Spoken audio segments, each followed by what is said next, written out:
Previously on Duke Nukem Zero Hour, Out of Bounds. Newcomb! Come in, Newcomb! Jenkins! Yes, sir. What's the sit rep on Duke? Sir, at the moment, Mr. Newcomb is 6 inches deep in the carpet. Damn it, Newcomb! It's time to stop fucking carpets and start saving the world! Shake it, baby. It's time to clap some green cheeks. Where is it?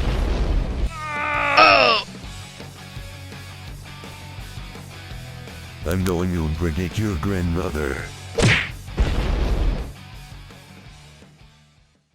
So, here we go with the last installment of the Duke Nukem Zero Hour Out of Bounds series. Real quick though, let's go over some comments of the last video. LLGJ wanted to know if we could go through the teleporter when we get to this certain area of the level up Ship Creek, and the answer is no, not in this out of bounds area. You're not able to use that teleporter. He also just wanted to know what this was on the left over here, and it's actually the Scorpion way off in the distance. I just kind of wanted to show everybody exactly how far away we are from where the level's supposed to be taking place. And then lastly, our mega viewer Metalhead, basically the entire motivation and idea behind this series, ended up dropping his comment, basically talking about certain areas that I didn't go over. I'll just show some extra shots of that real fast.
So before coming across Metalhead on my channel, I completely underestimated the love that people still have for this game. And for that, I'm still going to be making Duke Nukem Zero Hour content. Like I said, I just really underestimated exactly how much people still just show back up to this game. I appreciate all of the support that you all have given me for this series. And with that being said, let's begin. Game over.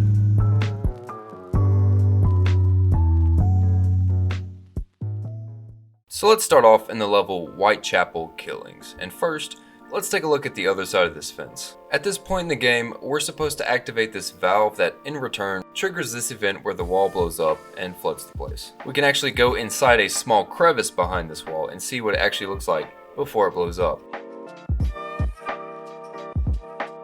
Once we reach this segment of the level, Duke is scripted to accidentally engage with the tripwire, resulting in Duke comedically blowing up the time machine. Let's disable the script for this event and take a closer look at the time machine.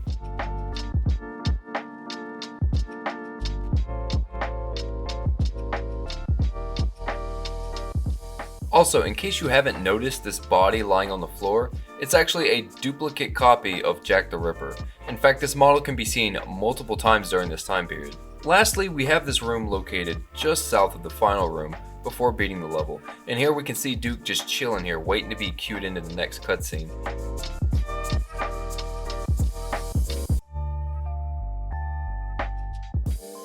And if you wanted to see what was past this end of the level icon, it pretty much ends past that. Nothing really to see. So there wasn't anything to see at this level, but I just wanted to take a full look around with this blimp humorously titled the Bendenberg.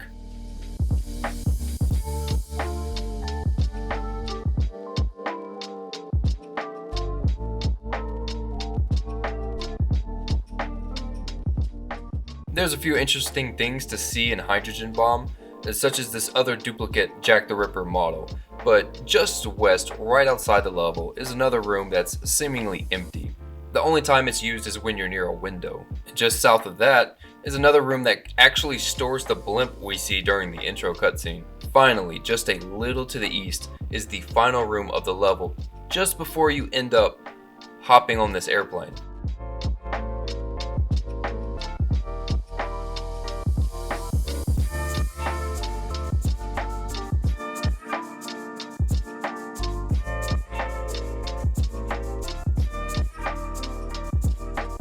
If we stick around after the cutscene happens, the plane will actually just respawn as if nothing happens. Now, I couldn't find any unusual oddities in this level, but for some reason, if we get stuck in a wall while underwater, we'll get teleported back to the beginning of the level. I started this part of the video on these upper balconies because I didn't think Duke could make it up there. And so my gripe with this level is that the ocean we see here doesn't exist in the same layer that our character is on.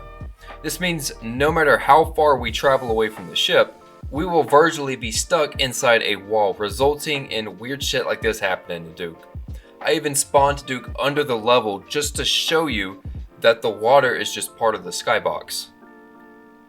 And secondly, we're going to travel just southeast of the bow and end up at this room where we're tasked with blowing this area up and sinking the Titanic.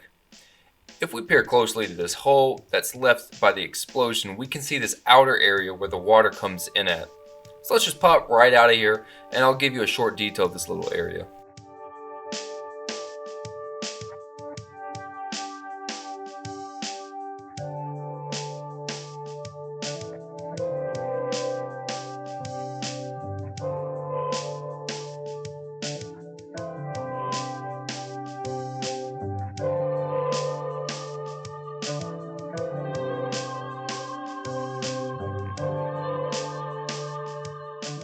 Have you ever wondered if Duke could jump high enough?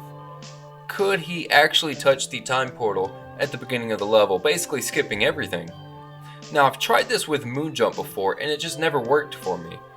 But I froze Duke's position on the y-axis and we're just gonna muzzle our way over to it, and yeah, it can actually be done, and you can really just beat this level pretty fast. There's literally nothing to see in this level, but I'll still give you a closer look at the Master Brain.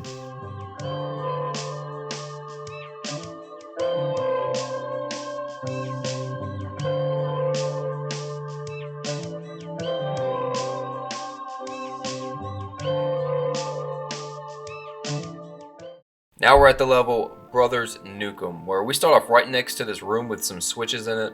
Unfortunately, the switches don't really activate anything, and the level doesn't go any further than these two garage doors. Why fight Apocalypse, Duke, when we can just chill out here behind this bulletproof glass?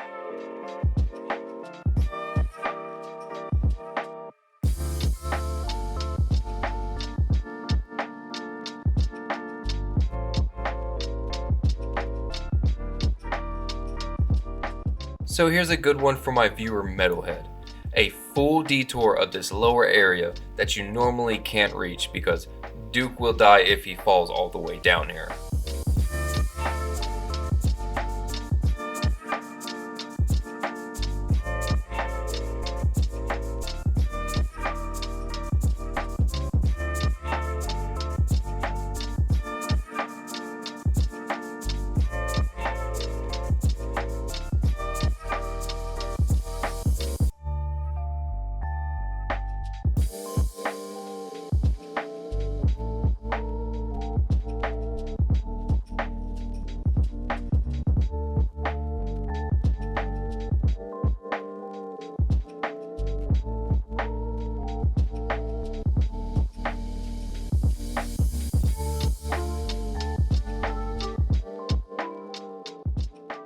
This took a lot of additional modding, but I managed to keep the saucer spawned into this room.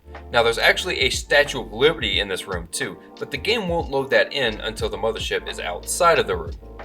There's also this black square that spawns next to the armpit of the Statue of Liberty, and if we shoot it, the mothership will disappear and a bunch of explosions start happening.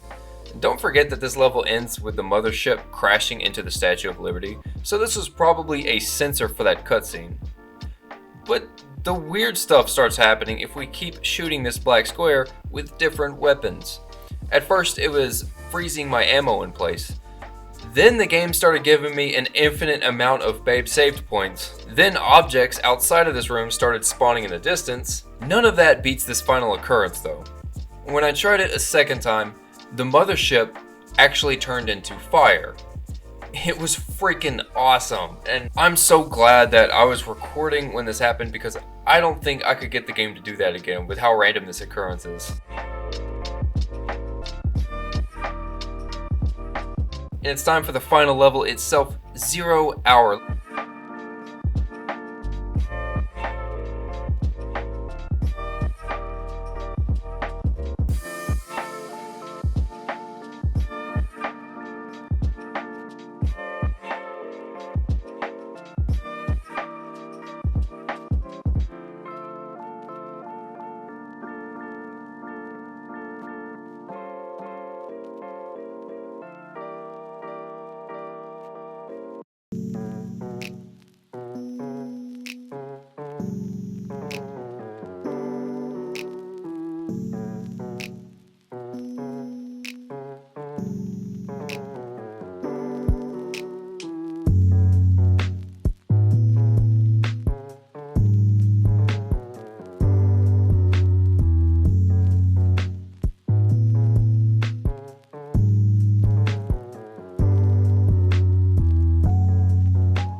Let's go ahead and explore this building in the background, which, funny enough, the final boss can't actually reach us here. In fact, he even freezes up wherever he's at.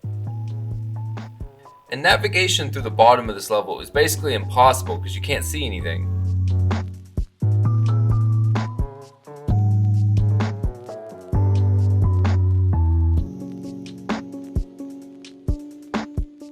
And we finally reached the ending sequence.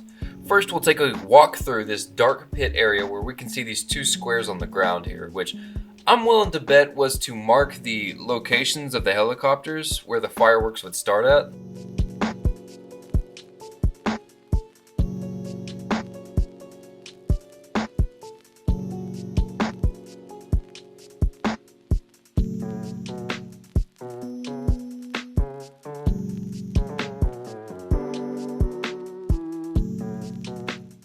So towards the end of this video, I managed to create a code that lets us walk around this room while the cutscene is playing. That sounds like a good idea for another video series. Anyways, with this code activated, I'm going to walk you around this cutscene to show you how it operates off camera.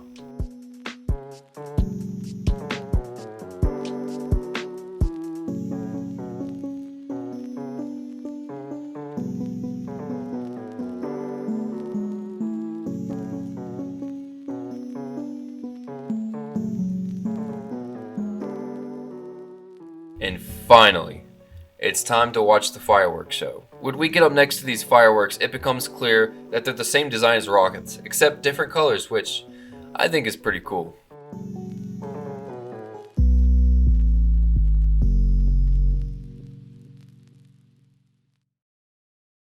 So like I said, I really underestimated the support that this game still has. I've also read a lot of comments about remakes and everything. Like, people really just want a remake of this game, you know, or they'd like to at least play it on their PC. I feel like somebody could do that, and it'd be the coolest thing ever. I've been thinking about doing like a 30 things you still don't know about Duke Nukem Zero Hour. Just doing one of those things where I give you all a lot of tidbits that you'll probably actually really don't know. Like, for instance, the South Park image, you know, the pink eye pandemic image. A lot of people really didn't know about that. You know, I'm sure I can come up with a really long list that at least some of you won't know most of them. But I guess the best note to leave off on would be 1 minute of uninterrupted firework glory.